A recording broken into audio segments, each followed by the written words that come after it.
El día de hoy voy a hablar un poquito acerca del libro La tradición jurídica romano-canónica de John Henry Merriman. Y bueno, voy a hacer una síntesis de los aspectos que yo particularmente considero más importantes. Empezamos por decir que, igual que en el libro, en el mundo contemporáneo hay dos tradiciones legales muy influyentes,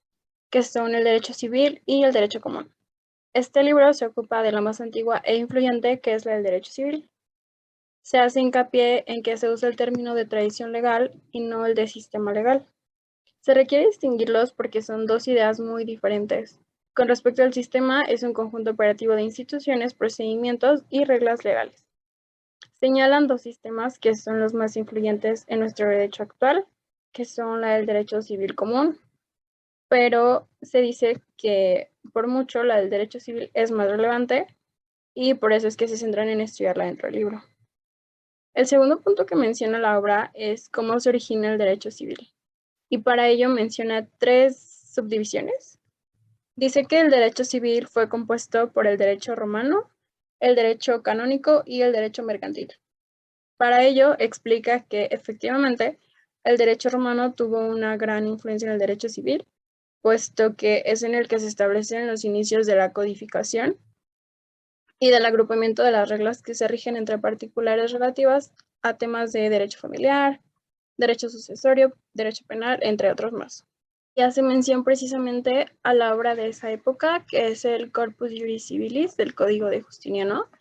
el cual fue sumamente importante dentro de la consolidación del derecho civil clásico, porque pues fue el documento base con el que se empezó a enseñar en las universidades, en conjunto con la segunda subdivisión, que es la del derecho canónico, que también a su vez tuvo una gran relevancia en la enseñanza del estudio del derecho romano, porque, pues como podemos entender, la Iglesia, al ser un órgano de poder con gran relevancia en aquellas épocas, comienza a establecer sus propias reglas con sus creyentes, que a su vez regían temas de conductas sociales. Entre ellos tratan temas de familia, de sucesorios, entre muchas otras. Y pues es por ello que el conjunto de derecho canónico y derecho romano fue la,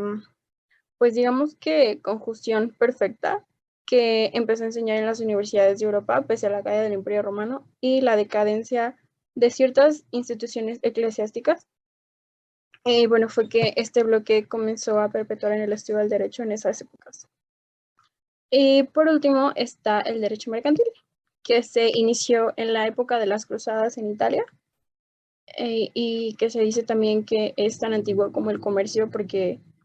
fueron reglas consuetudinarias que se fueron dando a la práctica mercantiles que se daban entre los comerciantes,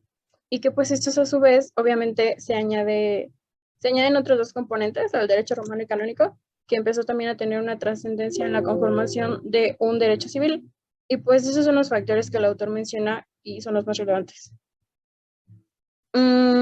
Posteriormente menciona que existieron diversos procedimientos históricos que empezaron a cambiar esos paradigmas tradicionales y a desarrollar otras áreas que el derecho civil clásico de aquellas épocas no estaba contemplando. Esos procesos históricos comenzaron a tratar temas de división de poderes, de independencia, de reglas más claras para elegir a sus gobernantes. Empezaron a desarrollar en términos generales reglas más específicas dentro del derecho público. Todo esto empezó a representar un cambio de paradigmas dentro de cómo se concebía el derecho civil clásico, y empezó a ser también un derecho un poco más secular, podríamos decir. Y bueno, pasando al siguiente punto relevante del libro, es respecto a las tendencias que se tienen actualmente respecto a esta tradición jurídica del derecho civil. El autor menciona que obviamente hay un proceso de decodificación y que toda esta codificación prominente de los periodos clásicos se está decayendo en función a la creación de múltiples reglas de especiales que están entrando en la sustitución, y también hablan de un rol más protagónico de los jueces que antes no tenían y que empiezan a ejercer con mayor fuerza una corriente constitucionalista donde pareciera ser que estos códigos en su momento eran reglas supremas. Entonces empiezan a tener cada vez menos importancia, o por lo menos no la misma importancia que se tenía antes, y todos estos cambios efectivamente mencionan que son parte del proceso de conformación y desarrollo de la tradición jurídica del derecho civil, y que eventualmente seguiremos sujetos a más cambios.